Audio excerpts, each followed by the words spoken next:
Well, good morning, everyone. I know it's an early morning for some people, but welcome to the bonus day for the Sell More Offers Challenge. It's so good to have everyone here. Welcome everyone in the Zoom room, and welcome to everyone watching online.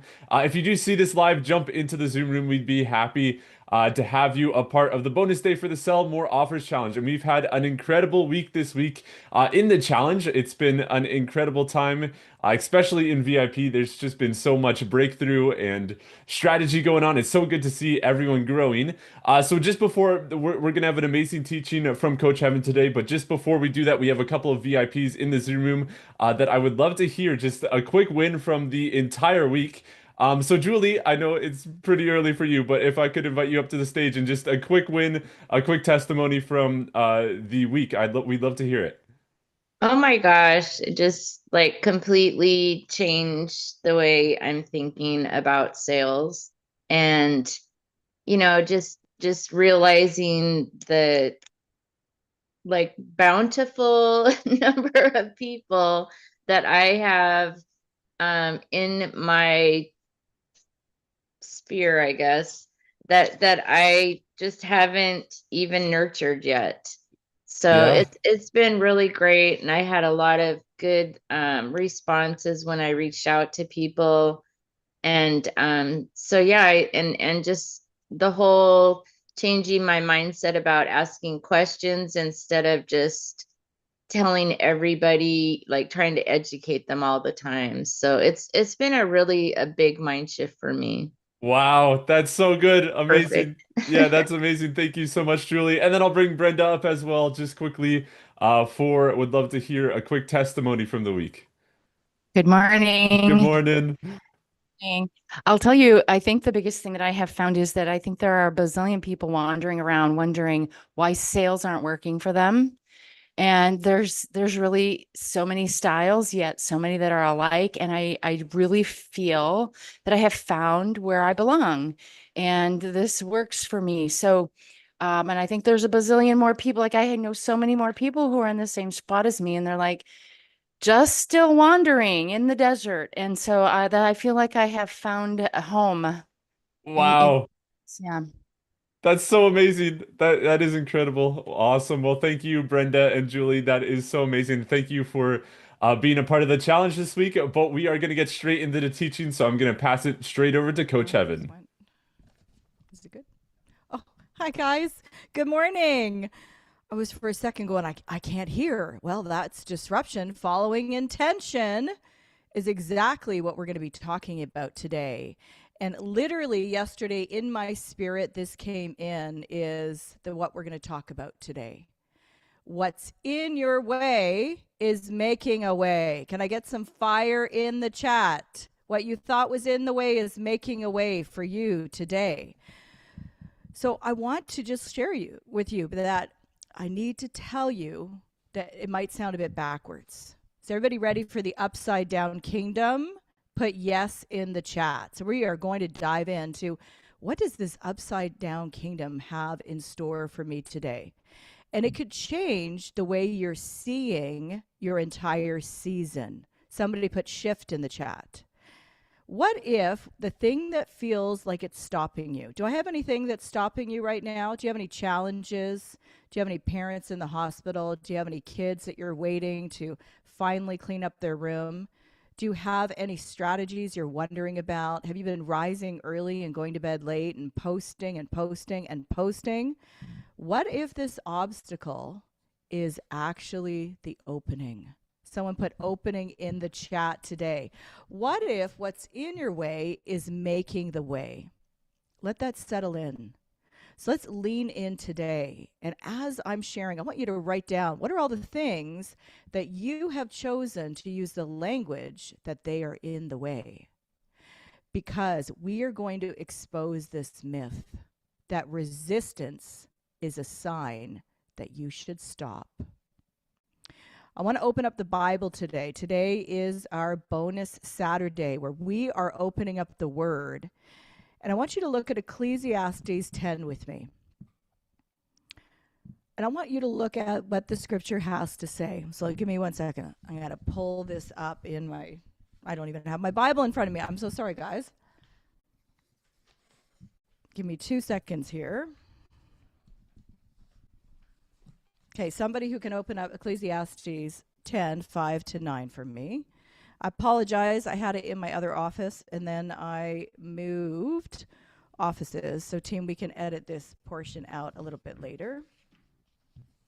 All right. Well, we'll jump right back into it. I want to talk about why most people quit, and we'll go right back into the word. Most people quit because they don't understand that the world has trained you to want to do things that are easy, not things that are right. We want the results without the risk. We want the results without the risk. So when you started on this journey, if you were like everyone else, you made a decision that the thing that you were proficient, somebody put proficient in the chat, thing that you were proficient about and what you're most passionate about at this cross streets here, right in here is what you're called to do. This is your gift. Somebody put gift in the chat. For you, maybe that's helping unlock people to be more financially prosperous. Maybe it is to help people lose weight. Maybe it's to help people in their relationships, in their marriages. But you found that cross section, and God has put this in every single one of us. But because we have grown up in the miseducation, misindoctrination society, we have been raised to believe that if you work for somebody for 40 years, you're set. We have been trained how to expect reward without risk. Somebody put reward without risk in the chat. You have been trained in schools. Why were schools invented? Does anyone know? Schools were invented as a response to factories opening up, and parents were going to work in these factories for big companies. And they had another problem. What was their problem? What do we do with all these kids? So the schools were actually trained, it's a training ground to make good employees. Schools were set up to make good employees, right? We want kids to sit down and shut up. We want kids to, what's wrong with you? Why is that boy just, he wants to get up, he wants to do work, he wants to build something, he wants to create, he wants to go out in the backyard, because he was designed that way. He doesn't have ADHD.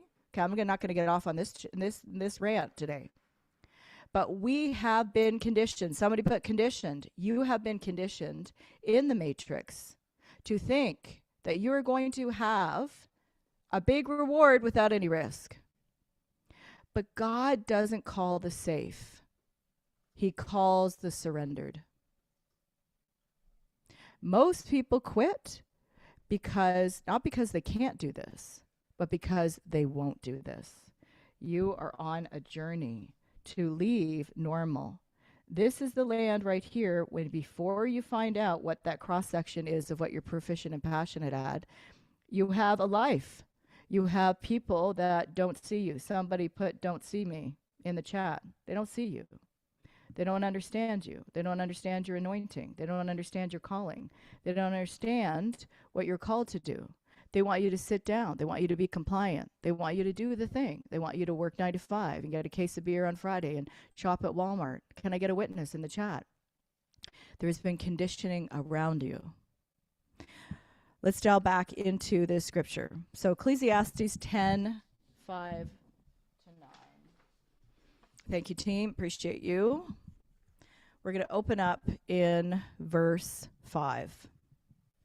There is an evil which I have seen under the sun, as an error which proceedeth from the ruler. Folly is set in great dignity, and the rich sit in low place. I have seen servants upon horses, and princes walking as servants upon the earth. He that diggeth a pit shall fall into it, and whoso breaketh a hedge, a serpent shall bite him. Whoso removeth stones shall be hurt therewith, and he that cleaveth wood shall be endangered thereby. What? What on earth is that? What is that about? Well, let's open it up a little bit. I believe that when you go on this journey, you start up here. You're all excited. Somebody put, I'm excited. I know who I'm called to serve. I know what I'm called to do. You start up here. This is uninformed optimism. You start in uninformed optimism on this journey. And you are feeling good, my friend. You are in your comfort zone. You've had a job for years, and you have figured out what you're called to do. And now you're telling all the people, I am like Joseph. I'm going to be somebody. I'm going to help people. I am going to surrender to God's call. I'm going to be wealthy. And then, before you know it, you're digging a pit. What? I'm digging a pit? I thought I was going to the promised land. What's going on here? Why am I not going to the promised land? Well, let's look at why. When we're on this journey, Ecclesiastes 10:5-9, you're going to be digging a pit. What could happen when you dig a pit? Somebody put in the chat. If you're digging a pit, there's a risk of something. What?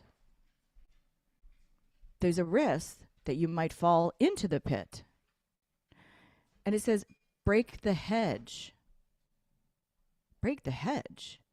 Well, there's snakes on this journey. Nobody told me that. They said, well, you're going to do this great thing. You're going to do this great thing. You're going to help all these people. You're going to serve all these people. You're going to make lots of money. But nobody told us that to do the thing, we're going to have to become the person. And to become the person, we may get bit. We may fall into a pit.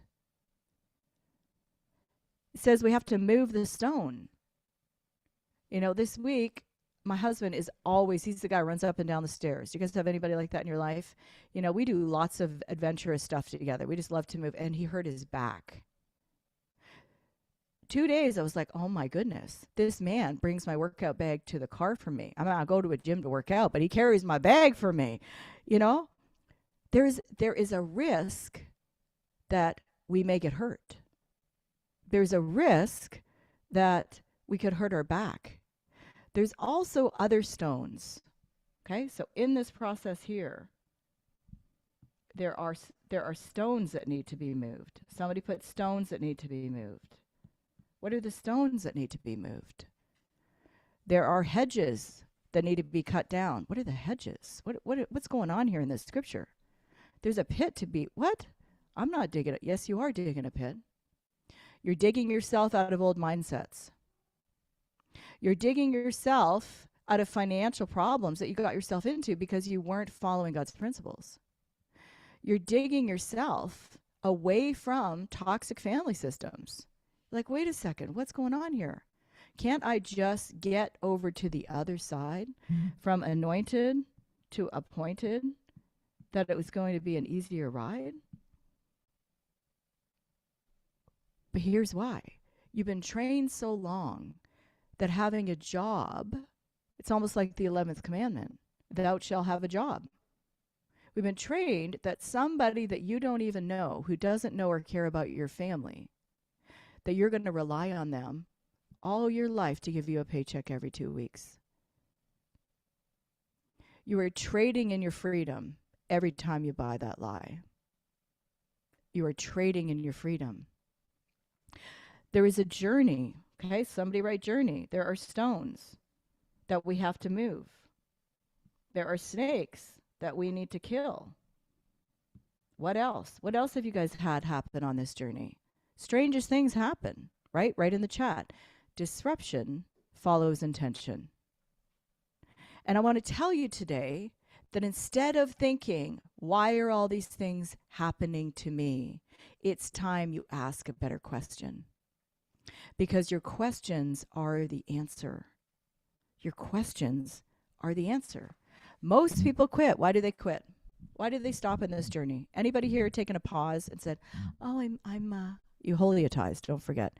I'm leaning into a season where I'm really just going to listen to the Lord. No, you got totally scared. You didn't know what you were going to do. You didn't have a strategy. People weren't saying yes. Let's not holiatize this. Because God doesn't call the safe. He calls the surrendered. Some of you, I see that you're 10 talent women, 10 talent men. And I take that from the parable of the talents. Everybody know the parable of the talents? Put that in the chat, right? It comes from Matthew 25. We can read it later. But there was this story of a wealthy man who said, you know, I want you to take care of these things and multiply them while I'm gone. And the man who had, right, 1 talent, he buries it, right? He buries it. Why? Because he was told, or he thought, wrong things about this ruler. He thought he was a harsh man. He thought this man sowed and then he reaped where he didn't sow. What are you thinking truly when nobody's looking about what kind of person God is? Do you believe you're going to have a harvest? Do you really believe in the promises? Or are you continually trying to take it back in and look for the least riskiest way? To look for a job that's going to give you the reward of entrepreneurship. Come on, I'm talking to some of you today. The ones who risked more multiplied more. Again, this is the process of uninformed optimism. You start your journey. You start doing. Anybody done some doing? And you do, and you're doing a little. You do a little, you're going to become a little. You do a little, you be a little. You be a little, you do a little, you have a little. And you're wondering, why don't I have a lot? Your mindset of what a lot is has to shift in this season, because it isn't about navel gazing at your calling. It's about completion. It's about completing this calling and being willing to go through the journey. All right, so what happens during this journey? We're moving stones. There's snakes. I'm digging a pit. I'm digging myself out of the pit. Somebody write, digging myself out of the pit. Because God puts the reward in place, because he knows as humans, we are not just going to go after becoming for becoming's sake. Be fruitful. Do multiplication. Have dominion and subdue the earth. Oh my goodness. Are some of us trying to subdue now? We're trying to subdue. We're like, oh yeah, I'm going to sleep in. Thank you, Julie, for showing up. I'm going to sleep in. I don't really feel like working out and getting up early. You know, that $1 million daily thing that Coach Heaven says, that seems like a lot of work. Maybe it's a scam. Let me tell you guys, you've already been scammed. If you're an adult and you're broke and you don't work for yourself, and you think mostly about low-level questions, you already been scammed. You already have fallen into the matrix. You have already believed everything that the mass indoctrination camps, aka public schools, have been trying to train your children to be the best employees. They don't want creatives. You know, my home has, I don't know, 16-foot ceilings. I don't know. Somebody's going to need to tell me. High ceilings. The doors to my bathroom are like 16 feet tall. And I was reading somewhere where it says that, you know, this whole idea around cubicles and having people with low ceilings is that they're less creative. And that if you can keep kids in lower ceilings, lower places, you keep people boxed in cubicles and businesses, they're not going to get the idea that they can make their own money and create their own life. Did you know that? Everything around you, the TV, the Google ads, it doesn't matter what it is, everything around you, and don't hear what I'm not saying, because we are on all platforms, because we are cutting through the noise. Everything out there has been set up to have you be trained to stay part of the 97%. Why? Does anyone know why? Because you will be the best consumer. You get to choose. Over here, the 97%, somebody put 97%. They are the best consumers. They have the least money, and they are the best consumers. Because on this journey, you have to start creating content. Oh my. You do 3 posts, you start a podcast, you have 4 calls, and you think, why isn't this working? Why isn't this working? When we looked at King Solomon, for those of you who were at my training a couple of weeks ago, when we looked at King Solomon's life, he created 3,000 proverbs and 1,005 songs. Have you done 1,005 songs? Have you done 3,000 proverbs? And that was without Facebook. That was without Instagram. You know, he didn't have LinkedIn. He wasn't complaining that his platforms weren't working. Everyone knew who he was. His fame was known throughout the earth without social media, without a telephone. His fame went ahead of him. But when we start going on this journey, we got to go down before we go up. And if you haven't watched my training on No Dirt, No Destiny, watch it this weekend. You got to go down and grow the roots for you to have fruits. You're expecting fruit without a root. You're expecting that your old ways of thinking, your old ways of communicating, your lack of sales skills, your lack of interpersonal skills, your lack of ability to say the holy no to toxic Tinas, can I get a witness? You still jump in and rescue people when they need to fall flat on their face. You are spending all of your time being distracted, and you thought it was God's will.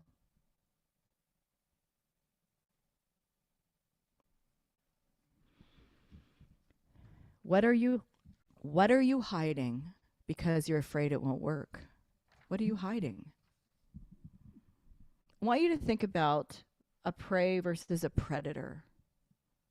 Have you ever looked at a prey versus a predator, right? What's the difference?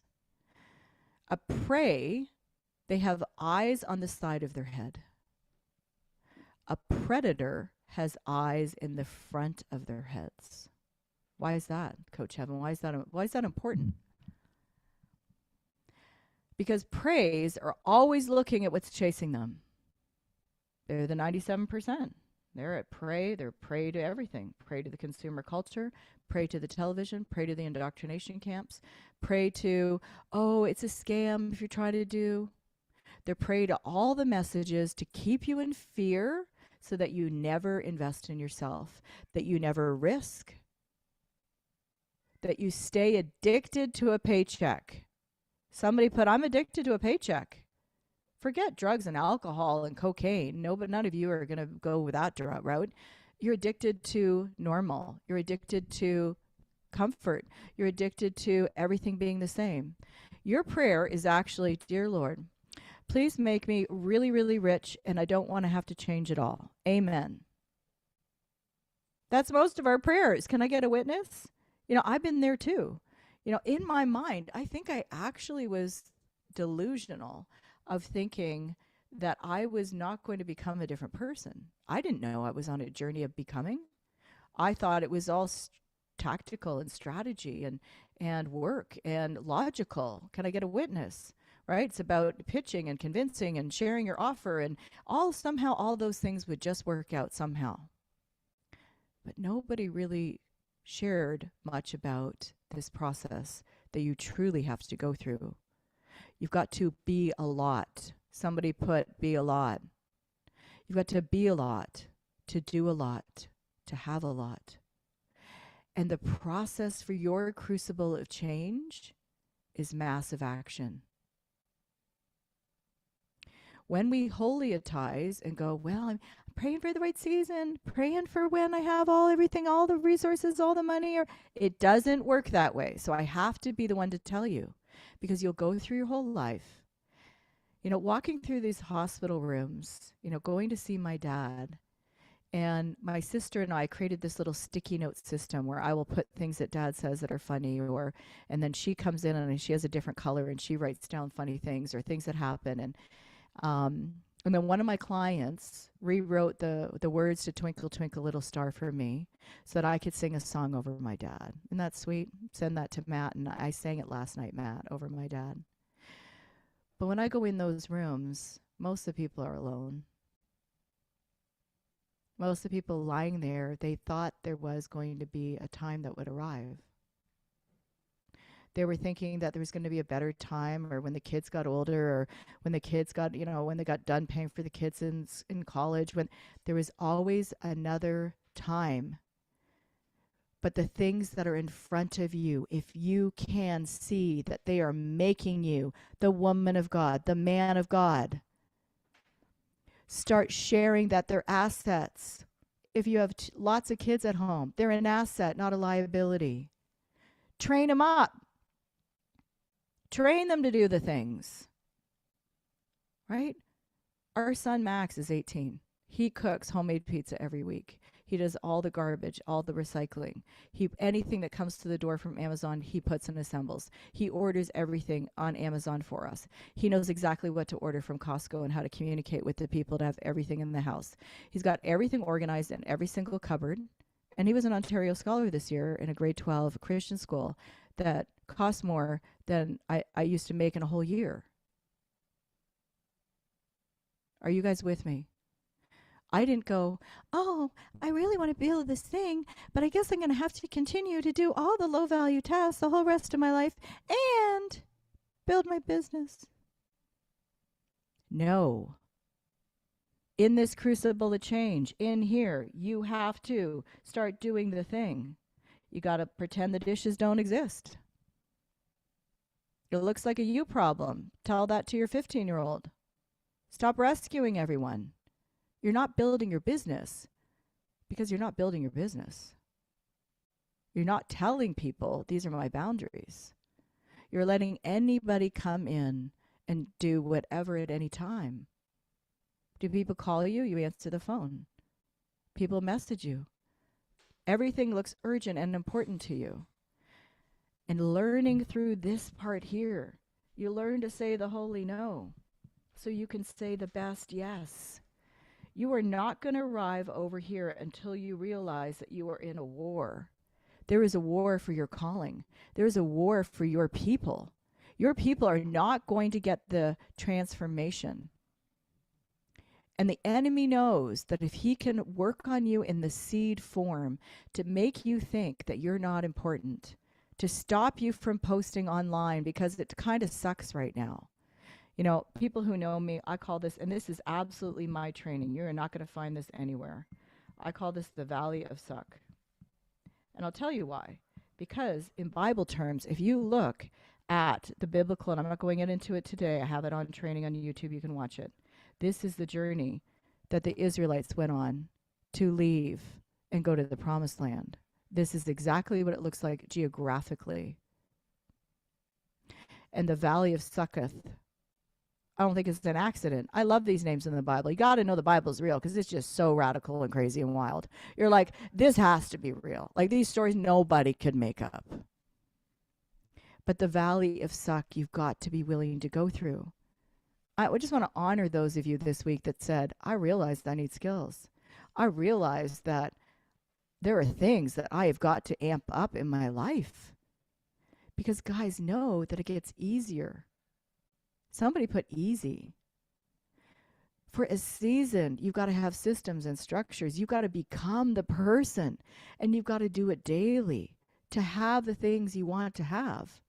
Because let me tell you, when you get over to this side, you thought you really just wanted to have.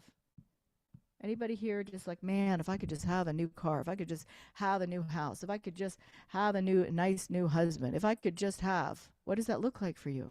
A nice new body. Once you get there, you realize it was never about that. It was always for your people.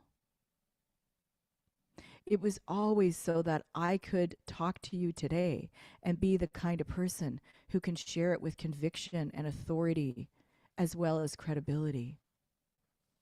You are becoming the person you always wanted to be. But every time something happens, you think, oh, I think this is a sign. I'm going to call my pastor. Oh, pastor, I think this is a sign. I have all these things that are happening to me. Oh, okay, yeah, I'll go back to a job. They're happening to you because God wants you to be the kind of person who, when you get through the valley of Suck, when you have battles with the Hittites and the Amorites and the Jebusites and the Canaanites, that you are the kind of person who can stay in the promised land. That anyone that comes to fight in any direction, you're like, I got this. Last night, my dad's like, I don't think they're giving me the right medications. I actually feel like the ceiling is like right under me. He said to me, am I hanging upside down? I said, I got you.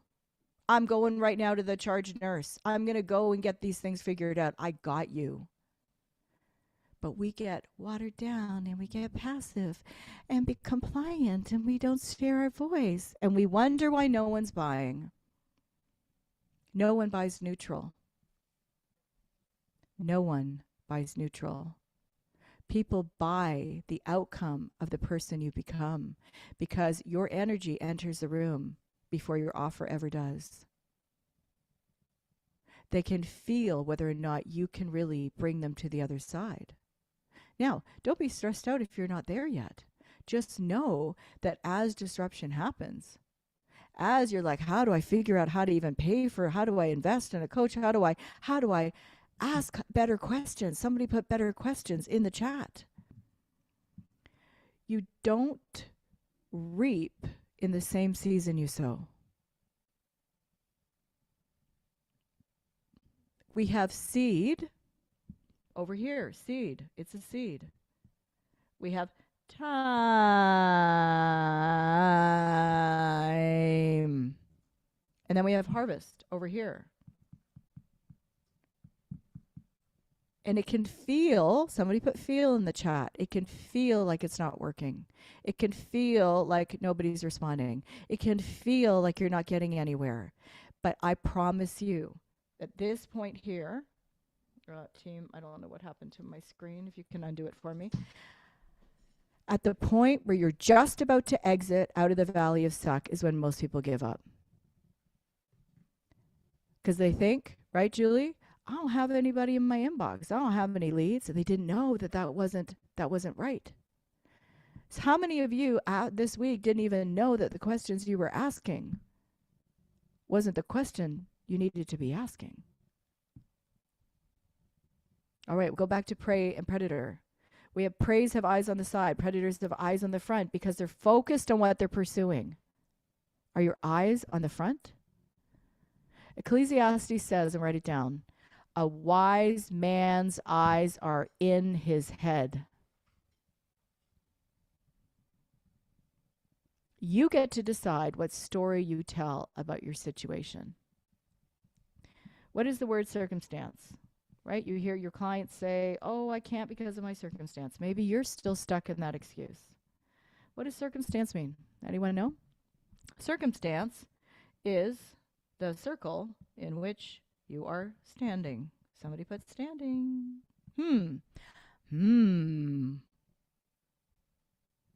Moneymakers are those who stand around. Is that what I said this week? Money makers are for those who stand around. Money makers are action takers. Circumstance. If you want to change your circumstance, stop standing. You are standing in the middle of all the things instead of in motion. Your kids aren't up. Create a playbook. Say, this is what we do all week. You're in charge of. Child A does all the meals. Child B is going to do all the cleaning. Child C is going to. No, but we just let them play video games all day long in the basement. Can I get a witness? Am I talking to real people here? Let's get some things in motion. That motion is going to create emotion. Emotion lifts your ceiling. That emotional ability to be creative, because the enemy is after your completion. You have your attention this week. I've had your attention. You have been clear about your intention. As soon as you say your intention, you have disruption who's coming in. Anybody have some disruption this week? Because the enemy is after your creation. Because if he can get you out of creative mode, he's going to stop your completion of this call. And it was never about you being able to figure out who you're called to serve and the problems you solve. It was about the impact you are going to have when you're clear and you do the thing. And that you do the thing, it does the work on you. Because the work is either working on you or it's working for you. You might be in a season right now where it's been like working on me. It's working on me. Oh my goodness, it's working on me. It's working on me. And you have thought it's not working. Can I get a witness in the chat? You have been changed. You're being pulled. You're getting a new capacity. You're thinking, what's happening on the inside of me? I feel like I'm becoming a different person. Can I get a witness? People say, I have changed this week. I'm becoming a different person. I see things differently. My eyes were at the side of my head. I was a prey. And I have got my eyes in the inside of my head this week. Is that you? Put yes in the chat. It's like all the blinders have come off. The scales have come off your eye. The kingdom doesn't have a microwave. The kingdom doesn't have a microwave. And it's funny that I'm saying that. A lady, like Brenda would love this, discipled me years ago. And this lady was like 100 when I met her like 30 years ago. And she had her own farm. She had raised 8 kids. This woman was a worker bee. She would bring me like fresh kale at 6 a.m. She'd ring my door. I'd be like, how are you this old and you're like harvesting all your... She cared so much about eating healthy and never having a microwave. So that's what made me think about that. And I never used it. I was like, I'm not using a microwave ever again. Anyways, we do the same thing in the kingdom. We go seed, time, harvest. I sowed a seed. Oh, time. It's one day. Oh, I did 5 posts. What if you do 3,000? Who are you going to become when you go through the crucible of change or the valley of suck? What kind of person are you going to be after implementing all the strategies, all the connections? Are you going to change? There's a very real thing that I want to give some language to, because we can feel like, you know, we go to church, we love the Lord, we love our families, we're working, we're doing some posts. We can feel like we're doing all the right things and not know that our ego is actually the one that's in charge. If you are not doing a long form video every week, if you're not going live and have a content structure and you're being super firm, you're still trying to play neutral. There's still people that don't care about you, that are having effect on you, and you're giving access to your mental real estate. If they're not going to speak at your funeral, they do not matter. If they're not going to be the person that would show up in the middle of the night, that would come to your house, like my mom and dad lived in the same house my whole life. Now my dad's in the hospital. My mom is all by herself. My dad is like my husband, Christian. He does everything for me. My dad like makes the meals, does all kinds of stuff. My mom's there. But everyone on the street has come around her. Everyone. I've known these people my whole life. You know, they're bringing soup. My mom's like, my fridge is so full. I don't know who's going to eat all this food. It's a good problem to have. We want to have things right away. If you can see that everything that's coming in as a seed isn't your harvest, the money that's going to come in, you're going to think is the harvest. You know, I remember years ago, I thought 20,000 a month was like the be all and end all. I didn't know there was anything above 20,000 a month. Even in the law practice, like taking home 20,000 a month was like really good income. I did not know that 15, 20,000 that I teach in BTI for you guys to get to is your floor for your next level. Who wants to go from 15,000 to $1 million a year? Who's ready to do the work? Because if you want a lot, you've got to have to do a lot in the beginning. And eventually you're going to outsource and pay for those services, and you're going to have your life back. I literally have never mopped this house. I don't do laundry. I don't take out the trash. I will make occasional meals. I made a curried crab meat dip last night because I also taught at a chef school at one point, and I had a restaurant at one point many years ago. So it's kind of a passion, but I won't do any cooking unless I want to. What if you could have a life where you would no longer do the things you don't like doing? Because what are the 97%? 97% say get a job. 97% are in fear. Do they have a fixed mindset or a growth mindset? Which one? And those conversations, aren't they awkward once you stop drinking the Kool-Aid of the misindoctrination camps? It's like you hear people talk and you're thinking, how do they live like this? How is it that their ceiling is so small and the oxygen is missing? How is it that they live that way? So let's take a look again at be, do, have, right? The first commandment is that we have to be fruitful. We have to multiply. We have to replenish and subdue and have dominion. So this is an actual order of steps of things that we have to do. Most people want to have without learning how to be. And the only way to be is to do. I want you guys to catch this. Most churches teach, let's just be. Let's just pray and read our Bible and go out for all the altar calls every weekend, show up to everything. You know, I remember years ago, I was leading worship. I had like 4 or 5, I had 11 kids, right? I had 6 birth, 5 adopted at one time. And homeschooling everybody and running a law practice. And I remember being at church and teaching kids school and leading worship. And they would have like 4 services a day. I remember that the Monday morning going, like, there is no way I can keep this up. Take a look at how you're spending your days. I'm not saying don't go to church. We go to church every Sunday. My daughter works for us, and she also leads in the leadership at church. You have no idea how much good this does my heart to know. I have a 21-year-old daughter who's waiting for her husband and is busy building the skills so she can become the person that God needs her to be in this season. It's not just about the money. What if all the alignment in your home? What if you had peace in your home, peace in your borders? What if you had more than enough finances that when all those weird toxic relatives get all together and they have a problem, you go, I can solve that. No problem, I gotcha. How would that change? Write it down. Preparation is the prophetic act. It is the most prophetic thing you can do. Now, this is coming from someone who I am a prophetic business coach. I really believe in prophecy. My team, my husband, my family tell you I prophesy over people every day of my life, and I'm not exaggerating.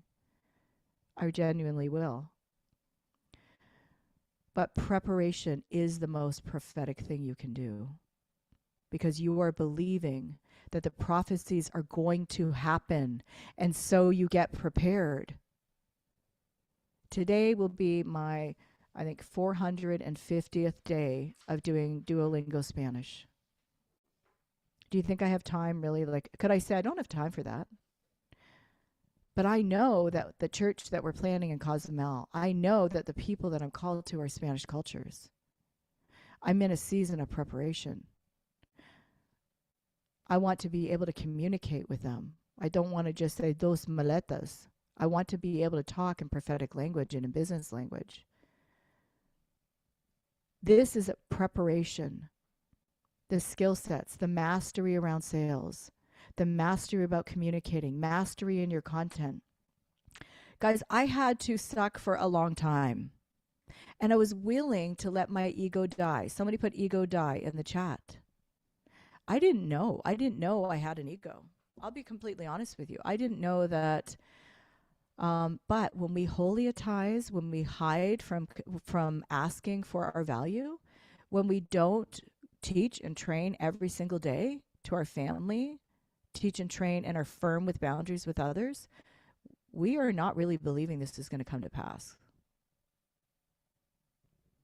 When we're not daily saying, I'm getting better. I made a commitment every day. I was like, I am going to get better. We need to humble ourselves to say, Lord, I don't know. Like Solomon, I am but a little child. Who are you saying is going to become this great man? We have to get inquisitive and curious and start asking questions. When did you stop asking questions? Was it when your teacher said, sit down, shut up? Was it when your teacher said you're not going to become very much? Was it your friend? Was it your parent? When did you stop being playful? When did you stop getting inquisitive? How did your questions stop? Enter into a season of the crucible of change. It's absolutely worth it. This is not easy, but it's worth it. Every single part of this is worth it. Letting go of people isn't easy. It's worth it. Learning how to communicate better isn't easy, but it's worth it. Investing in ways you don't even know how it's going to work out is worth it. Because you don't know when your time is going to arrive, that you are going to have conversations and get into rooms with people. And whether or not you are ready, your time will arrive. Don't you want to get better instead of bitter? Every single day? Do a little. Be a little. Be a little, do a little, have a little. Who is God going to place you in a room with? What are you preparing yourself? You know, when I first started, it would take me 40 hours to create one of my trainings. 40 hours. Between the slide decks, and guys, this is before AI. This is before I had a team. I built my $1 million company with 4 kids homeschooling, a single mom in the corner bedroom of not this house, of a small house, because I'd lost everything. I had to start over my whole life years ago. But I made a decision to cut myself off from any other outcome that wasn't favorable to me. Cut off the conversations with people that are coming at you, that are energy vampires, that are takers. They are been assigned by the enemy to destroy your family's legacy, to stop the process of fruition for your clients. What if I didn't lean in? I look at all the success I've had through my people, not me. I look at the people I've helped. I think, what if I was not involved? What if I wasn't willing to let my ego die? What if I wasn't willing to learn and master skill sets? What if I got bitter instead of better? What if I didn't lean in and lean in and lean in and lean in? If you don't make that decision, you're going to be called to a holy account to God. Because he's not looking for you to witness to people in the grocery store. He's looking for you to build millions of dollars. And thinking that lack is somehow a badge is the greatest deception. The greatest deception. Your enemy is the demon of lack. And he is going to use every single person in your life to throw you off course. And it is up to you to make a decision that you are going to arrive in the promised land and that you're going to go through the work, because it's not about having.